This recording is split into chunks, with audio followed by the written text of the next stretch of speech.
Hi friends, free knowledge channel में आपका स्वागत है।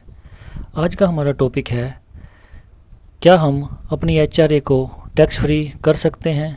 अगर कर सकते हैं तो उसके लिए क्या कंडीशन है? सेकंडली, क्या हम अपने माता पिता को भी एचआरए का अमाउंट दे सकते हैं? इन सभी के लिए वीडियो को लास्ट तक देखें ताकि हम एचआरए से क्लियर आपके सभी क्वेश्चन का जवाब दे सकें। फर्स्टली बात करते हैं एचआरए की। बहुत से पर्सन ये समझते हैं कि उनको जो एचआरए दिया जाता है वो बिल्कुल ही टैक्स फ्री होता है। ये जो एचआरए आपको मिलता है ये टैक्स फ्री नहीं होता है, लेकिन कुछ एक कंडीशनों के साथ में इसे हम फ्री कर सकते हैं। इसके लिए गवर्नमेंट ने अलग से कुछ एक सेक्शनें दी है। जैसे कि बात करते हैं गवर्नमेंट एम्प्लॉई की। जो भी पर्सन गवर्नमेंट जॉब करता है और अगर वो रेंट पर रहता है तो जितना भी उसने रेंट पे कर रखा होता है उस रेंट के 10% को कम करके वो बाकी के रेंट को एग्जामिनेशन ले सकता है। इसके लिए 3 तरह की धारणाएं हैं। इन तीनों में से भी जो भी अमाउंट कम उसको मिला होगा या जो भी सेक्शन कम अमाउंट की होगी उसके लिए वही एप्लीकेबल होगी। जैसे कि जितना भी उसने रेंट पे किया होता है उसको 10% माइनस करके जो भी अमाउंट आता है उसका वो इनकम टैक्स में क्लेम ले सकता है।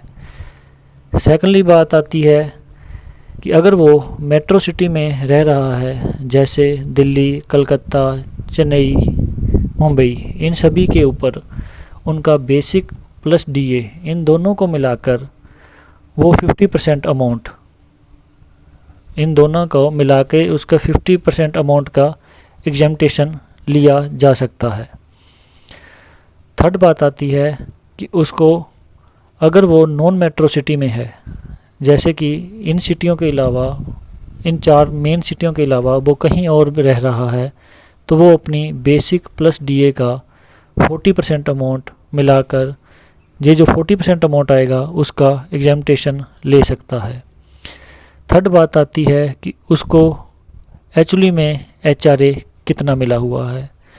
इन तीनों में से जो भी अमाउंट कम होगा उसकी वो छूट ले सकता है।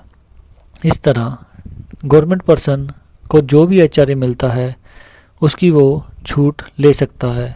अभी बात करते हैं नॉन सैलरीड पर्सन की। अगर कोई नॉन सैलरीड पर्सन है तो वो एचआरए का क्लेम आईटीआर फॉर्म में लेना चाहता है और वो रेंट पर रहता है, उसके लिए भी अलग से कंडीशन है। जैसे कि जितना भी उसने एचआरए पे किया होता है उसका 10% कम करके बाकी का बचे हुए अमाउंट पे वो एचआरए एग्जामिनेशन ले सकता है। दूसरी कंडीशन आती है कि पर मंथ 5,000 रुपया एग्जामिनेशन की। वो 5,000 रुपया एग्जामिनेशन पे एचआरए लेकर 60,000 रुपया एग्जामिनेशन कर सकता है। थर्ड बात करते हैं जो भी नॉन सैलरीड पर्सन है उसकी एनुअल इनकम, जिसके बीच में से capital gain, long term gain और शॉर्ट टर्म गेन इनको निकालकर जो उसकी एनुअल इनकम बनती है उसके 25% को कम कर दिया जाता है। इसको इस तरह समझते हैं, जैसे कि गवर्नमेंट पर्सन कोई 60,000 रुपया रेंट पे करता है लेकिन उसे एक्चुअली में रेंट का कम अमाउंट मिलता है, तो जो अमाउंट उसको रेंट के रूम में मिला गया है वो उसको क्लेम कर सकता है। सेकंडली बात, जितना वो रेंट पे करता है जैसे कि 60,000, तो वो 50,000 रुपये क्लेम ले सकता है। 10,000 60,000 में से 10% माइनस हो जाएगा तो वो 54,000 रुपये को एग्जामिनेशन में ले सकता है। इसी तरह जो नॉन सैलरीड पर्सन है उसको अपनी एनुअल इनकम का 25%, पे किए हुए रेंट का 10%, इन सब से जो भी कम अमाउंट होगा उसी को ही एचआरए में क्लेम कर सकता है। अभी बात करते हैं, क्या हम रेंट पेमेंट के लिए अपने माता पिता को भी रेंट दे सकते हैं? इसके लिए कुछ एक कंडीशंस है, उन कंडीशन को फॉलो करते हुए ही हम एचआरए का क्लेम ले सकते हैं। अगर आप अपने माता पिता को रेंट पे करना चाहते हो तो उसके लिए आपको अपने माता पिता के अकाउंट में ऑनलाइन पैसे ट्रांजैक्शन करने पड़ेंगे, जो अगर नेक्स्ट टाइम में कभी भी गवर्नमेंट इस चीज़ के बारे में आपसे कुछ पूछती है तो आपके पास वो डॉक्यूमेंट होने चाहिए। जैसे कि आपके पास एक वैलिड रेंट एग्रीमेंट होना चाहिए।